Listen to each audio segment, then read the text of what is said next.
Semoga Allah Subhanahu wa taala limpahkan kepada kita nikmat sehat, waktu luang dan kemudahan kita dalam mendatangi masjid, ngoten nggih. Karena masjid merupakan tempat yang paling dicintai oleh Allah Subhanahu wa taala, dan juga di dalam masjid itu Allah akan memberikan ketenangan kepada kita dan pahala setara dengan haji yang sempurna jika kita mendatangi kajian ilmu yang berada di masjid. Bahkan saudara-saudara kita yang berada di Palestina, mari kita berdoa kepada mereka, Allahumma mansur ikhwananal muslimin wal mujahidin fi Palestin. Semoga Allah memberikan kemudahan bagi mereka yang berjuang dari kalangan saudara-saudara muslim kita di Palestina, karena mereka untuk datang ke masjid saja mempertaruhkan nyawa. Kita saja tadi mempertaruhkan apa ini tadi? Bertaruh apa panjenengan? Oh, bensin terus yang lain. Ada yang bertaruh nyawa ini tadi. Tidak ada toh. Kita malu kalau dengan saudara kita di sana. Jangan urusan perang dulu lah. Sholat ke masjid aja itu kita sudah kalah telak ngoten nggih pengorbanannya. Kita di sini ya layak malu seperti itu. Baik. Jamaah rahimakumullah, pembahasan kita selanjutnya adalah, maaf ini sepertinya kok pembahasan kita kali ini melanjutkan dalam pembahasan tentang setan numpang makan dengan kita. Sebentar ini tampilannya kok tidak segera berganti ngoten nggih. Ini saya tidak bawa keyboard ini tadi kok layarnya. Sebentar, saya lanjutkan saja ngoten nggih. Baik, jamaah rahimakumullah. Di dalam pembahasan kita kali ini kita akan membahas mengenai tipu daya syaitan, yang dimana setan kemarin tinggal bersama manusia, dia tinggal bersama kita dan dia numpang makan dengan kita. Panjenengan mau berbagi dengan setan? Tidak ada yang mau nggih. Nah, maka dari itu jangan sampai kita berbagi dengan setan. Bentar. Nah, ini sudah bekerja dengan baik. Apa nih? Maaf.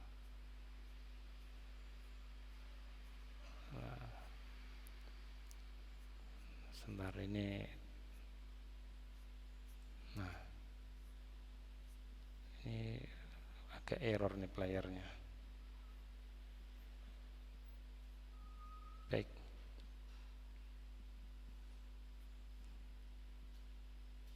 Nah, setan tinggal dan makan bersama manusia.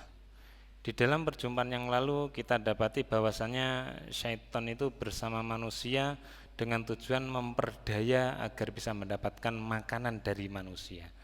Jadi makanan kita yang secara zahir itu nampak ngoten nggih bagi kita secara visual, rupanya bagi syaitan pun dari kalangan bangsa jin dia ingin mendapatkannya. Dan barangkali kita memang tidak melihatnya ngoten nggih, tapi secara gaib dia ingin mendapatkannya dengan jalan apa? Memperdaya kita. Di dalam riwayat Imam Muslim yang lalu nomor hadis 3794 dari sahabat Jabir, kita mengulangi kembali ngoten nggih sekilas satu hadis saja.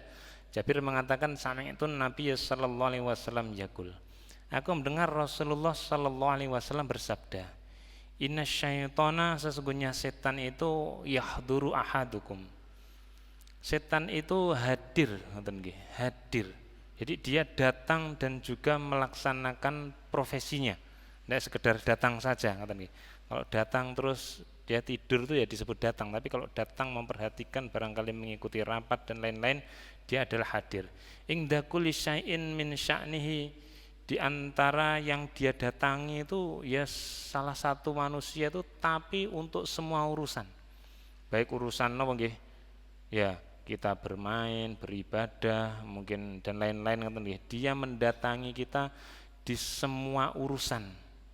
Bahkan disebutkan hatta yahduru inda ta'amihi, sampai dia pun hadir dalam urusan apa? Makan.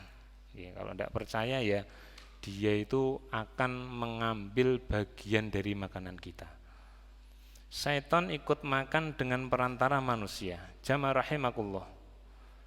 Satu pertanyaan adalah bagaimana caranya setan dari kalangan bangsa jin ikut makan dengan perantara manusia?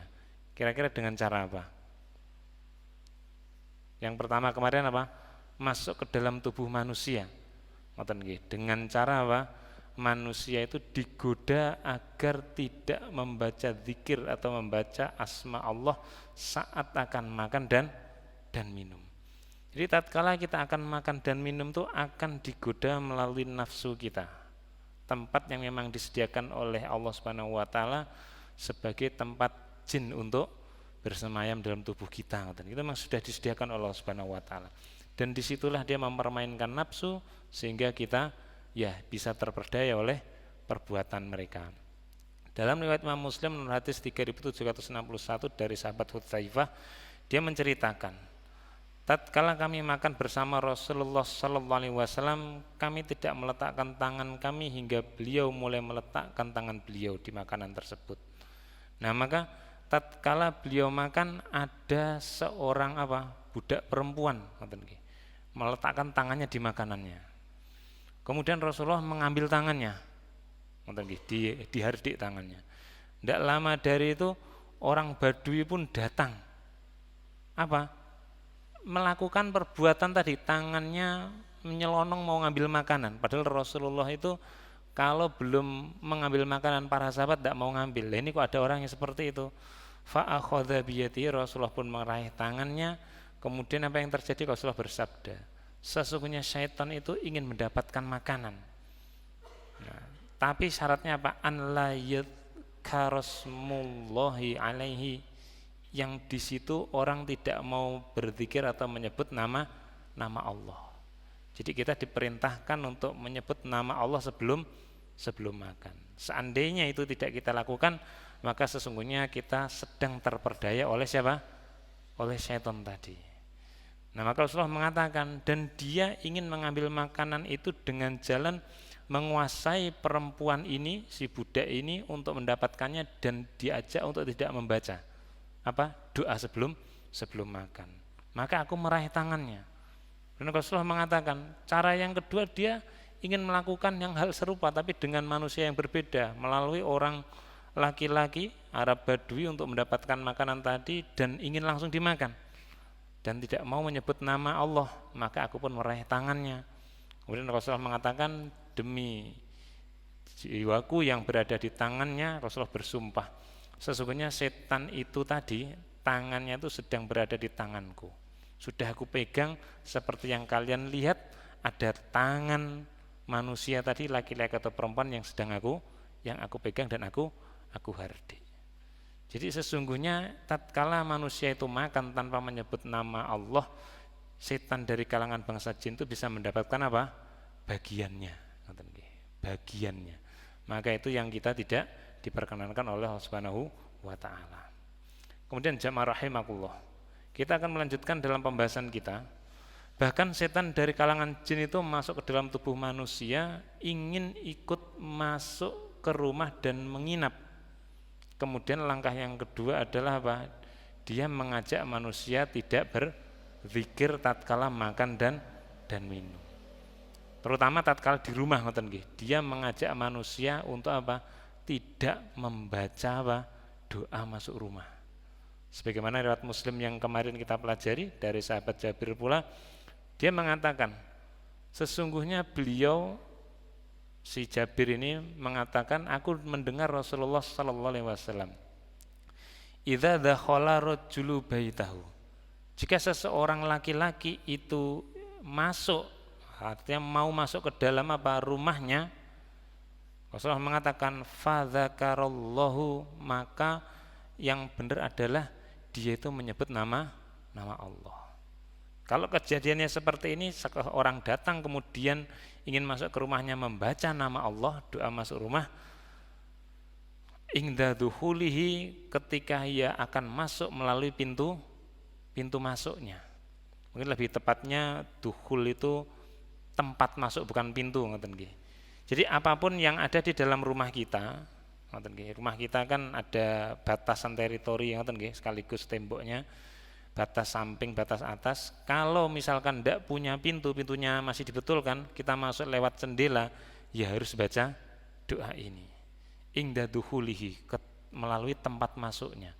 Jadi bukan bab, bukan pintu yang ditulis di hadis ini. Jadi kalau kita masuk lewat pintu baca ini, pintunya mungkin dikunci istrinya terus lupa ndak bawa kunci pas keluar, masuk lewat jendela ya harus baca doa ini. Kok jendelanya dikunci terus keingat bisa lewat dapur, lewat apa? Ya, lewat genteng dibuka sedikit masuk lewat plafon ya harus baca doa ini. Begitu pula kalau temboknya sedang dibetulkan ada lubangnya terus ditutup oleh papan atau yang lainnya, masuk juga harus membaca doa ini. Wa inda ta'amihi, dan ketika dia akan makan makanan kalau sudah masuk rumah.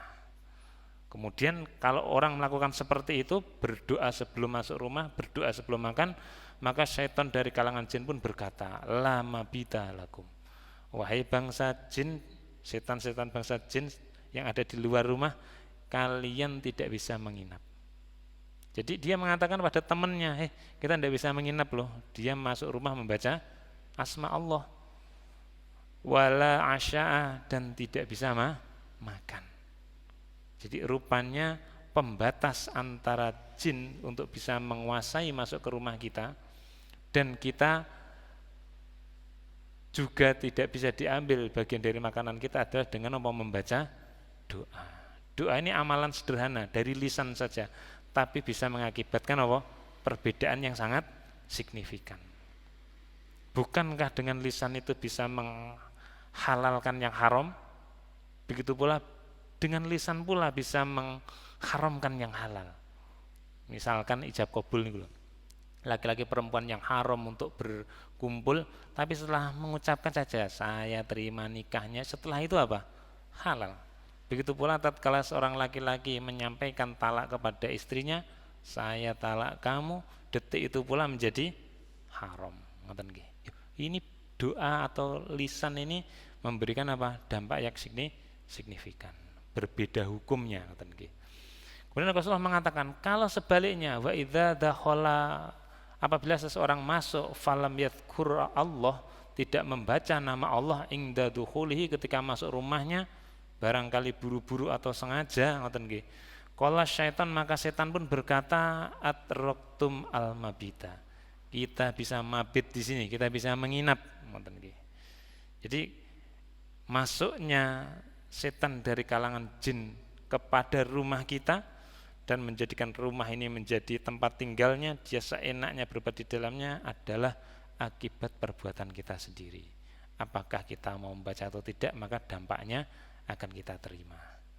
Kemudian Rasulullah mengatakan, kalau dia sudah masuk rumah tanpa membaca doa, wa idza lam yadhkur Allah inda ta'amihi, kemudian dia di dalam rumah makan dan tidak membaca doanya, maka syaitan pun berkata, atraktum al mabita wal asya'a, wahai teman-teman, kita bisa nginep, kita bisa makan malam.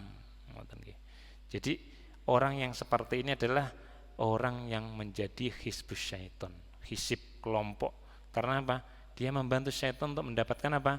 Kenikmatan. Bukankah penginapan itu nikmat? Kan makan juga nikmat. Bahkan Rasulullah mengatakan, ya berbagilah makan. Selain apa? Berbagi menebarkan salam. Bayangkan loh, orang cari penginapan itu sulit kalau sudah ngepres di perjalanan. Lah kalau dikasih penginapan kan bahagianya luar biasa. Begitu pula dengan syaitan, apalagi dikasih makan malam pula. Kalau kita saja mampir ke rumahnya orang dikasih nginep, kasih makan aja bahagia, apalagi syaitan. Dan ini kalau dilakukan berulang kali, maka kita harus bertanggung jawab untuk membersihkan rumah kita dari apa? Ya setan-setan dari bangsa jin yang sudah masuk. Caranya bagaimana? Ya bukan terus kita keluar rumah terus baca doa terus masuk, tidak gitu, tidak direwain diulang kembali. Tapi ya diantaranya adalah ya bacalah surat Al-Baqarah sampai tuntas di dalam rumah. Kan rumah kalau dibacakan surat Al-Baqarah itu setan tidak punya kuasa di situ. Dia kecil ciut kemudian pergi. Ya pilih mana? Baca surat Al-Baqarah sampai tuntas atau baca doa sebelum masuk rumah. Nah ini pilihan yang ya harus dipilih seperti itu. Ya pilihan yang baik adalah dua-duanya. Barangkali anggota keluarga kita ada yang lupa baca, akhirnya mengakibatkan pintu rumah terbuka kan untuk mereka, ya kita harus antisipasi Kan banyak rumah tuh kelihatannya bagus tapi begitu masuk suasananya kan panas, sumpek, bikin apa? Tensinya tegang, ya barangkali ada setan yang sudah masuk ke rumah kita. Ya akibat perbuatan manusia itu, ngoten nggih.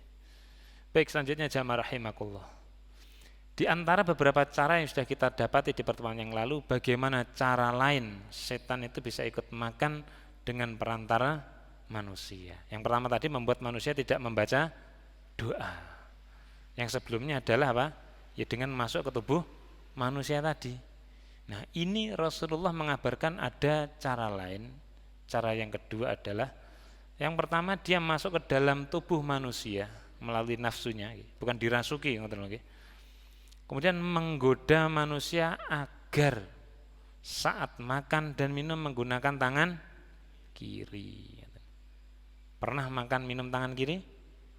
Mungkin pernah, karena saat kita mungkin buru-buru lupa atau dan yang lain-lain. Nah, ini ada persoalan yang sangat penting terkait makan menggunakan tangan kiri.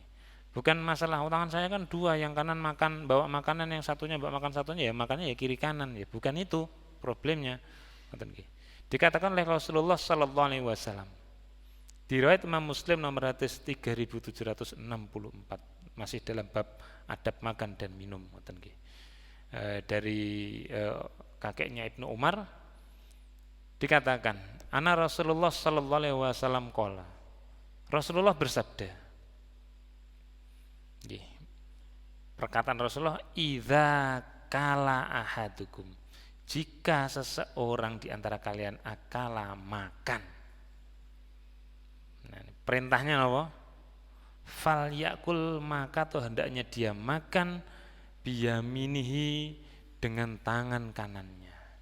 Tidak usah ditanya nggih, lek tangan kanannya kena kecelakaan atau kena bom punya tangan kiri itu bukan problemnya sedang kita bahas. Kita bicara tentang normalnya manusia. Selama masih punya tangan kanan dan masih bisa digerakkan, fal yakul biyaminihi, hendaknya dia makan dengan tangan kanannya. Wa idza syariba, ini kan tadi makan, terus bagaimana kalau minum? Sama, jika kalian minum, fal yashrab, maka hendaknya dia minum biyaminihi, dengan menggunakan apa? Tangan kanan. Makan, minum, nyuapkan juga, bukan berarti kita bawa sendok, kita makan tangan kanan, terus sebelah kita sendokkan, atau anak kita pakai tangan kiri, enggak, ya ganti, sendoknya kita taruh. Pokoknya mau memasukkan makanan atau minuman ke mulut siapa saja pakai tangan kanan. Siapa yang mengatakan? Rasulullah. Perintah ini berarti, jadi jangan dilanggar. Ada permasalahannya. Apa yang terjadi? Rasulullah mengatakan, fa inna syaiton, karena sesungguhnya aslinya sejatinya siapa? Syaiton itu yakulu, dia itu makan bisimalihi, dengan tangan kirinya. Kita dilarang menyerupai syaiton, apalagi mengikuti langkah-langkah syaiton. Allah mengatakan di Al-Quran, wala tattabi'u khutuwatis syaiton, jangan kamu mengikuti langkah-langkah syaitan. Banyak langkah, plan A, B, C, D. Nah, salah satu diantaranya adalah tidak mau berdoa. Ini makan pakai tangan kiri. Wa yashrabu, dan dia setan dari bangsa jin itu minum dengan tangan kirinya pula. Masuk rumah sudah tidak berdoa, makan tidak berdoa, minum tidak berdoa, pakai tangan kiri sekalian. Nah, ini sudah, ini sama dengan siapa? Setan, kan sama. Dia tidak berdoa terus pakai tangan kiri. Maka dari itu jamaah rahimakumullah, yang dikatakan setan dari kalangan bangsa manusia, minal jinnati wan nas, diantara adalah dia berbuat seperti perbuatan syaitan. Ini perkara sepele tapi masuk syariat Islam. Perkara makan diatur. Maka barangkali yang terkedapati dalam diri kita, lupa makan tangan ini, segera dihentikan, terus beristighfar, kemudian memulai lagi dengan tangan kanan. Begitu pula kalau ada saudara, teman kita makan pakai tangan kiri, diingatkan. Kira-kira mau temannya jadi setan apa enggak? Kan ya enggak pengen temannya jadi setan, ya harus diingatkan. Kang, aja sampai kalian sampai mangan ambek ngombe nggih tangan kiwa lho, persis setan. Ya, maka dari itu ya ini diingatkan. Ini dari Rasulullah sallallahu alaihi wasallam. Jadi perkara tangan kiri ini harus diajarkan sejak awal, terutama kepada anak-anak. Walaupun sekali mereka kelepasan ya harus kita ingatkan ngoten nggih. Kalau tidak ditarbiyah gitu dia tidak akan mendapatkan ya ilmu sekaligus kebiasaan. Tapi bukan berarti terus tangan kiri terus dia keliru ya namanya anak ngoten nggih. Tapi itu akan berdampak kepada besarnya. Karena dulu pernah saya tuh berjumpa dengan seorang yang dipandang sebagai ya mungkin apa ya semacam ya seperti ustadz ngoten nggih, artinya orang yang dituakan dalam kedudukan ngoten nggih. Itu kemudian tatkala beliau berkunjung ke tempat saya ngoten nggih, kan ada hidangan ngoten nggih, ya jajan dan sebagainya. Beliau itu mengambil pakai tangan kanan satu makanan ngoten nggih. Kok qadarullah tangan kirinya juga ngambil ngoten nggih. Saya itu ada makanan yang lain diambil. Itu makan satu tangan kanan makan jajan itu yang satu juga dimakan ngoten nggih. Terus lantas saya juga kaget. Subhanallah.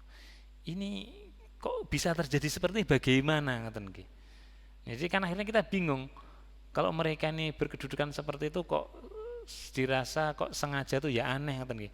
Tapi kalau tidak sengaja masa perkara adab yang sangat ringan ini yang diajarkan di mana-mana kok ya seperti seakan-akan dia tidak mendapatkan ngoten nggih. Nah, akan tetapi cerita ini adalah sebagai pelajaran bagi kita bahwasanya siapa saja ngoten nggih bisa saja terperdaya oleh syaitan, maka kita harus hati-hati dan saling mengingatkan. Wa tawassobil hak. Dia saling menasihati dalam kebenaran ngoten nggih. Jangan sampai yang salah dibiarkan. Wis bene gen mangan ke tangan kiwa gen dadi setan, ya jangan gitu ngoten nggih. Tapi harus diingatkan. Baik, itu cara yang kedua. Lantas jamaah rahimakumullah. Rupanya ada cara lagi.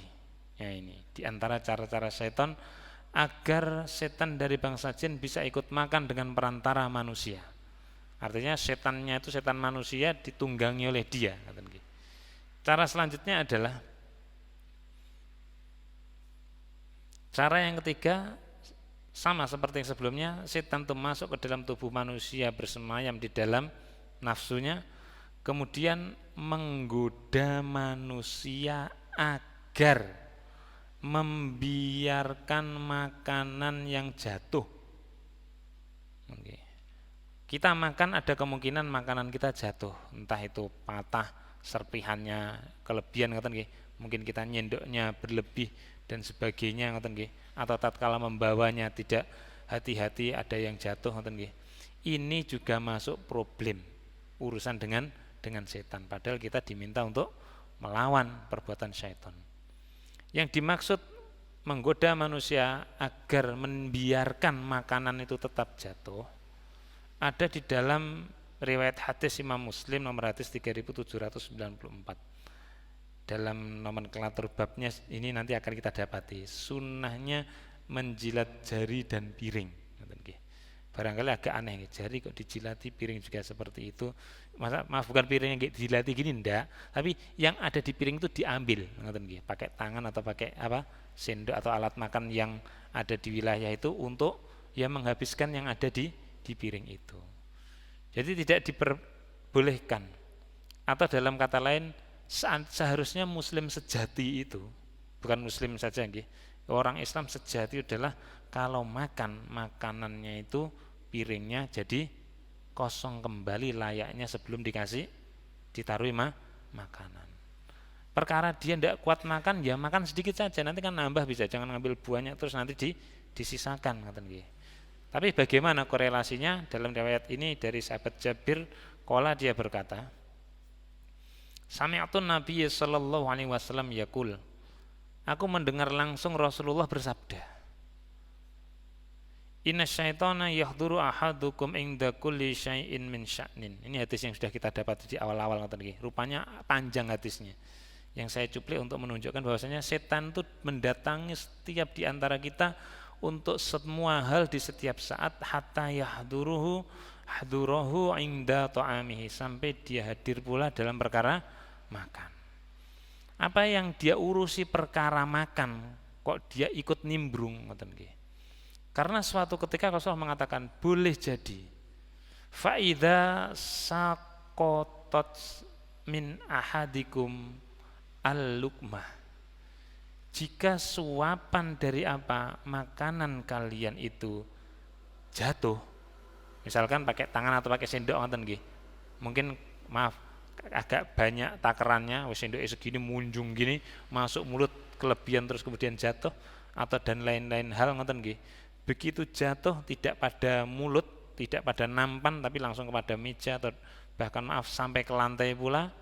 Rasulullah mengatakan kalau terjadi seperti itu, Rasulullah mengatakan fal yumit makana biha min adza. Ambil apa yang ada di makananmu itu tadi, yang jatuh tadi, kemudian apa? Kamu ambil juga dari itu yang kotor. Mungkin paling mudah gampangannya maaf makan apa pisang, buah pisang. Kita makan, saat kita makan ini potongan di bawahnya itu kemudian patah, jatuh pluk ngoten nggih. Anggap saja jatuhnya langsung ke lantai gitu saja ngoten nggih. Jatuhnya di lantai. Plek ngoten nggih. Perintah Nabi fal yumit makana biha min adza. Ambil makanan yang jatuh tadi, kemudian lihat yang nempel ke lantai tadi, bidang yang nempel sisi itu mungkin nampak atau tidak nampak itu dibersihkan, mungkin dipotong atau bagaimanalah caranya bersihkan itu yang berpotensi apa? Mendatangkan penyakit. Kemudian yang terjadi apa? Bukan dibuang tapi diapakan? Tsumaliyakulha. Maka makan itu makanan yang sudah kamu bersihkan itu tadi. Ini perintah Nabi, dikatakan sami'na wa ta'na ya gini.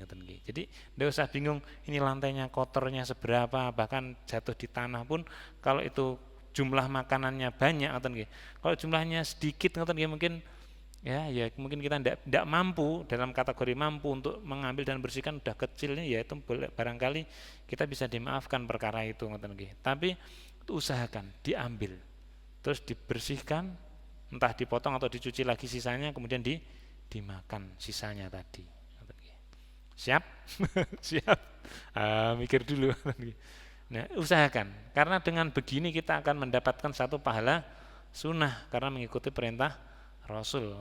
Jadi ini bukan perkara lantainya kotornya seberapa, diambil saja. Yang lebih tepat adalah makannya hati-hati, jangan sampai berlebihan dan jatuh. Kalau perlu ditadai dengan tangan. Kalau makanan ini berpotensi mungkin terlalu lembek atau banyak materialnya yang mengumpul jadi satu bisa lepas. Misalkan maaf makan rengginang, bisa cantik makan rengginang. Terus seperti Pak Dokter, kerau kan langsung kempiar. Biar itu mungkin barangkali dipecah sedikit lah sebelum dimakan. Kalau enggak pakai nampan makannya gini, supaya enggak berantakan tadi, sisanya masih bisa bersih ada di nampan kita makan, tidak perlu sampai pada tahap ini. Barangkali kalau kejadian seperti ini maka dimakan. Loh, apa urusan kita dengan perintah ini? Ada kelanjutannya. Yang pertama supaya tidak mubadzir. Rasulullah mengatakan Allah Subhanahu wa taala berfirman di surat Al-Isra, a'udzubillahi minasyaitonirrajim, innal mubadzirina kanu ihwana asyayatin. Tukang boros, tukang mubadzir itu adalah ikhwan. Tahu ikhwan artinya? Ikhwan itu apa? Saudara. Saudara itu adalah orang yang salahiran. Panjenengan misalkan ada kakak adik itu kan satu lahiran, saudara nggih. Ikhwana syayatin, saudaranya setan, mau bersaudara dengan setan. Saya persaudarakan kamu dengan setan, apa mau ngoten nggih. Nah, Allah katakan innal mubadirina kanu ikhwana syayatin. Tukang boros, tukang mubadir, buak-buak itu adalah saudaranya syaitan. Nah, tapi Rasulullah mengatakan kenapa seperti itu? Karena setan ingin mengambil bagian dari hal yang tidak dipakai. Dengan dibuang tadi loh nggih, dihamburkan tadi. Memang setan cenderung membuat manusia untuk melebihkan. Misal makanan, kita sekali makan butuh kapasitas berapa piring? Pak Karim makan berapa piring? 5 piring? Kan enggak toh. 1 piring sudah penuh. 2 piring sudah lebih, 1,5 loh. Maka dari itu kita lihat kapasitas, makan jangan berlebih, cukup saja. Nah ini setan ini melihat, ini misal lauknya lauknya bila aja ingin makannya banyak, begitu sudah makan macet, perutnya penuh. Nah sisanya ini loh, sesungguhnya itulah targetnya siapa? Syaitan dari kalangan bangsa jin supaya ditinggalkan, atau bahkan tatkala makan karena banyak menjadi jatuh dan tidak ditindaklanjuti lagi. Itu loh sasarannya. Nyatanya Rasulullah mengabarkan setan dari bangsa jin punya gelagat gitu loh. Apa?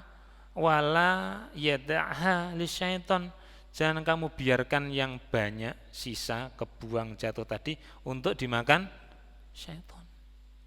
Jadi setan akan memakan secara ilmunya dalam dimensinya gaib tadi itu makanan yang jatuh. Mungkin nampak pada kita potongan pisang yang kita makan tadi masih ada di situ dari tadi, bahkan dibiarkan sampai malam paling yang makan semut. Tapi secara gaib itu setan bisa mengambil manfaat dari makanan tadi, walaupun tidak dengan cara dimakan oleh manusia.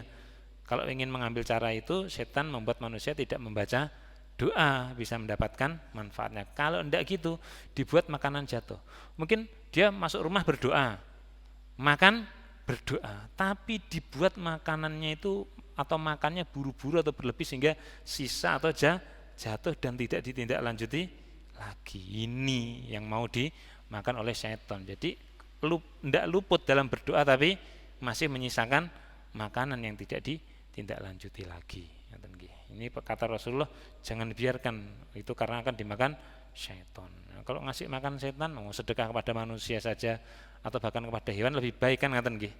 Jadi langsung niatkan saja. Kalau makanan itu maaf akhirnya sudah kita taker, saya mampu makan 1,5 piring karena lapar. Rupanya masih sisa misalkan 5 sendok ngaten nggih. Saat itu pula langsung diniatkan, ya Allah, sisa makanan ini saya sedekahkan atau saya berikan kepada kucing tetangga saya. Jadi tidak dibuang. Kalau Yesus bene ning kono, itu kan berarti niatnya sudah dibiarkan kan gitu, mubadir.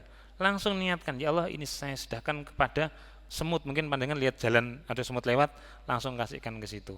Itu niat kita akan meliputi apa? Perbuatan kita. Jadi tidak dibiarkan atau dibuang langsung ke tempat sampah bruk-bruk loh, itu lain cerita. Walaupun itu secara perbuatan ya hasilnya sama kan tidak dimakan, tapi itu akan lain dalam pandangan syariat. Kasihkan saja, atau bahkan mungkin sekiranya tidak cukup langsung singkirkan, kasihkan ke orang lain, ngoten nggih. Daripada dikasihkan setan, kan lebih bermanfaat disedekahkan kepada orang lain. Sedekah kok kepada setan tuh gimana kan, ngoten nggih. Sedekah kepada setan. Aduh, ngoten nggih. Kemudian Rasulullah mengatakan ada kelanjutannya. Itu makanan jatuh kamu bersihkan, kamu potong, makan yang sudah kamu bawa. Faida farogo, kalau kamu selesai makan ada langkah lagi. Ini langkah langkah makan, berdoa, kemudian kalau ada yang sisa dimakan jatuh diambil, kalau enggak segera dialokasikan ke yang lain. Setelah selesai makan, fal yal aqo asabi'ahu, jari jemari kalian itu apa? Jilati. Artinya maaf ini kalau dulu karena tidak ada sendok mungkin di eranya zaman Rasulullah dulu makan pakai ini sendok gawan bayin pakai tangan gini puluhan ini kan pasti ada sisa makanan atau material yang nempel di jari. Nah ini bukan dikipat nih gini atau gimana enggak, tapi ini diperintahkan oleh Rasulullah, silahkan jilati jari jemari kalian. Jadi ya mungkin kalau di jempolnya ada tumpukan material bekas makanannya sisanya, ya segera diambil, dijilati, dikulum dan sebagainya. Itu kalau tangan kanan, catatan untuk tangan kanan langsung dijilati, langsung diomoti. Lek tadi makannya pakai bantangan tangan kiri, misalkan di mampir ke rumahnya, maaf Pak dokter terus dikasih makan lodo, lodonya banyak, potongannya besar, masa kita makan pakai tangan satu saja gini, kan tidak bisa, tangan dua. Nah ini kan masih ada yang nempel di tangan ini kita ambil pakai tangan kanan dulu, dipeluruti, nah kan nempel tangan kanan sudah dipindah, ini baru kita jilat. Itu kan kanan selesai, sekarang yang kiri masih banyak diomoti, nah itu tipu daya setan lagi. Nah, ini pindah dulu ke kanan, ditransfer ke kanan baru ini, nah tangan kanannya yang dijilati gitu. Ini terus apa urusannya Pak Ustadz ini? Ada problemnya di sini. Kalau kita tidak menjilati ini, maaf, ini kan yang dikatakan menjilati ini adalah material makanan yang nempel di jari kita kan hanya sebagian kecil daripada yang ada di nampan kita tadi. Tapi justru yang kecil ini Rasulullah kasih perhatian. Jangan dibiarkan loh ini yang jadi tangan ini, jilati. Problemnya apa? Bukan biar tangannya kelihatan bersih gitu, enggak, tapi ada kelanjutannya. Fa innahu, karena sesungguhnya dia yang makan itu loh tadi, la tidak yadri, tahu. Orang tuh tidak akan tahu karena ini masalah apa? Hoib. Yang tahu hanya Allah dan Rasulnya yang diberitahu. Dikasih tahu Rasulnya. Suruh orang-orang atau kaummu setelah makan jilati tangannya. Karena dia itu tidak akan tahu. Pakai alat deteksi apapun, sensor apapun tuh tidak akan bisa membaca. Apa yang dibaca? Fi ayyi ta'amihi, di bagian mana dari makanan dia takun al barokah, yang di situ terdapat apa? Berkah. Berarti problemnya apa? Berkah ini milik kita dari Allah untuk kita dan harus kita ambil. Ini hak kita, kita berhak meminta pada Allah dan ini adalah hak kita. Kewajiban kita ya segera diambil, loh, berkah ini saja loh, sering kita minta kok. Percaya tidak kita sering minta berkah? Misalkan saya ketemu panjenengan, saya salam, assalamualaikum warahmatullahi wabarakatuh. Kira-kira apa? Semoga kamu dapat berkah. Itu aja sudah kita saring salam minta berkah. Loh, ini kita makan dikasih berkah di dalamnya, cuman kita tidak ngerti di bagian mana dari makanan kita, apakah semuanya atau beberapa. Ini Allah yang tahu, plus tujuannya kenapa kok begitu, ngoten nggih. Kok tidak semuanya, ngoten nggih. Ini adalah milik kita, berkah. Kalau sudah datang terus masa dibiarkan? Terus ngapain minta? Ngapain tebar salam? Kan ngoten nggih, Allah ngatakan, wis njaluk minta tak kasih, lu kok dibiarkan gitu. Kira-kira kalau panjenengan jadi pemberi berkah gimana? Marah. Wis ido apa ora atau tenanan apa ndak kan gitu. Wis njaluk ngajak-ajak kancane kon, wabarakatuh, wis tak gledakne ditokne dingene setan kan gitu. Nah terus ini gimana kan gitu nggih. Maka persoalannya adalah kepada berkah. Dan ini barangkali yang direbut oleh siapa? Kalangan bangsa jin gaib. Karena mereka sama dengan kita, diperintahkan untuk beribadah. Wa ma khalaqtul jinna wal insa illa liya'buduni. Tak ciptakan jin dan manusia itu tujuannya cuma satu, apa? Beribadah. Dia juga ada surga neraka, kita juga ada surga neraka. Tidak tahu sholatnya seperti apa mereka, intinya mereka harus beribadah. Lah mereka juga butuh berkah itu supaya bisa masuk ke dalam surganya Allah Subhanahu wa taala. Lah ini berkah kita yang kita minta, mbok ya kita ya sing sumbut ngoten lho, wis dikasih, misal kayak disuguhi minum, ya tak minum ngoten nggih, bismillah. Tidak terus dilihat jadi penampakan saja ngoten nggih. Nah, itu jamaah rahimakumullah, salah satu jalan di antara setan ingin mendapatkan makan dan minum, mengambil keberkahannya dari jalan makanan itu disingkirkan, bahkan yang jatuh sekalipun. Maka dari itu ya diambil. Ya tidak apa-apa lah, barangkali kalau tidak mau makan, nyokang tak kasihkan kepada kamu, tak jatuh dibersihkan, kasihkan yang lain, tidak apa-apa, selama itu sudah dibersihkan ya diambil saja. Boleh jadi dari makanan yang jatuh itu adalah bagian yang berkahnya paling banyak, atau yang berkah di situ. Maaf, misalkan satu nampan nasi, satu piring nasi ini ada nasi, ada ayam gorengnya, ada tempe goreng, terus ada apa lagi? Mie, ada tahu tempe. Nah, maaf, ini yang ada berkahnya yang mana kira-kira? Nah, kan belum tentu tahu toh. Barangkali maaf, ayamnya ini punyanya tetangga, terus kita lagi pitik iki kok orang sing duwe dibekep dibeleh kan gitu. Belehnya ndak pakai bismillah lagi, terus dimasak. Maaf, itu apa berkah itu? Kan gitu nggih. Mungkin sayurannya tadi miliknya tetangga ndak bilang-bilang, langsung dipocok aja, langsung dimasak. Loh, mana ada berkahnya situ? Barangkali berkahnya justru di tempe tadi. Dia beli di toko ada tempenya ngoten nggih. Kayak gitu. Lah terus adik tempene ceblok ditok nih atau ada ndak doyan tempe lah, bosen wis tempe tok. Loh, dia makan nasinya, ayamnya, sayurnya tadi, malah justru berkahnya ada di tempenya ngoten nggih. Nah, ya ini seperti itu. Bahkan dari tempenya itu part yang mana, potongan yang paling bawah saja barangkali berkahnya terus ditinggal jatuh. Nah, itu problem juga ngoten nggih. Baik, jamaah rahimakumullah, waktunya itu seperti. Niatnya, dan itu juga harus dikondisikan, ditutupi. Jadi ada nanti insya Allah hadisnya saya datangkan. Kalau kita minum, usahakan atau makan, pertama minum saja. Usahakan tempat minum kita ini harus lengkap. Lengkap itu apa? Ada wadah, ada tutup. Karena kalau tidak ada tutupnya, setan itu bisa memasukkan penyakit. Dalam suatu hadis dikatakan penyakit itu wabah akan turun setiap tahun. Dan itu akan turun pada malam hari. Setan akan menjatuhkan itu wabah itu ke dalam bejana-bejana yang tidak ditutupi.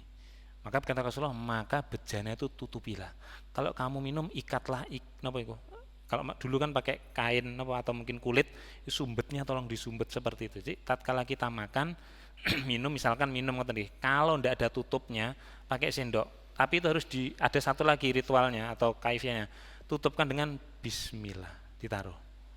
Itu hadisnya gitu, tutup sumur kalian, tutuplah tempat air, tutuplah, terus ucapkanlah dengan bismillah. Itu kalau minum gitu. Nah, begitu juga dengan makan Pak Dokter. Makan itu masukkan ke dalam mungkin almari atau keranji atau mungkin ditutupi pakai piring kebalik, didoakan lagi bismillah, terus ditinggal, nanti ditindaklanjuti. Jadi kaifiahnya seperti itu yang saya tahu, ngoten nggih. Boleh dimakan untuk selanjutnya, tapi dengan cara itu tidak dibiarkan. Dibiarkan ngablak itu, nah itu masalah, ngoten nggih. Belum lalatnya datang dan sebagainya, kan jin bisa mengambil perantara lewat hewan dan lain-lain untuk menjatuhkan penyakit, kan ngaten nggih, seperti itu. Jadi makanan bisa dikondisikan dengan cara ditutupi lagi dengan mengucapkan bismillah untuk dilanjutkan di kesempatan yang lain. Minuman juga seperti itu, kalau ada tutupnya ya, misalkan wedang misalnya panas, ya tutupi sendok saja bismillah gini, ngaten nggih. Karena Rasulullah mengatakan kalau kamu tidak mendapati tutup untuk bejana kamu, niku nggih. Rasulullah mengatakan ambillah ud kayu, maka silangkanlah di atas gentong kamu, maka ucapkanlah bismillah, seperti itu. Nah, itu bisa ditarik dalam apa? Mengkondisikan tempat makanan kita atau air yang akan kita pakai, ngaten Pak Dokter yang saya tahu. Sudah habis nggih. Sebenarnya ada apa namanya? Kelanjutannya insyaallah di pertemuan yang akan datang nggih, tentang pesan Rasulullah agar setan dari bangsa jin tidak ikut makan dengan perantara kita, yaitu dengan apa? Memperhatikan adab makan dalam Islam yang insyaallah akan kita pelajari di pertemuan yang akan datang, dan sebagian sudah kita dapati dalam hadis-hadis tadi. Ingatan mawon, tidak ada yang ditanyakan lagi nggih. Insyaallah saya yakin paham semua. Alhamdulillah alamin, wallahu alam bisawab. Barakallahu wa lakum wa fi hadzal majlis. Rabbana la ta'khidna in nasina aw akhtana, rabbana taqabbal minna innaka antas samiul alim. Wassallallahu ala Muhammad wa akhiru da'wana anil hamdulillahi rabbil alamin. Wassalamualaikum warahmatullahi wabarakatuh.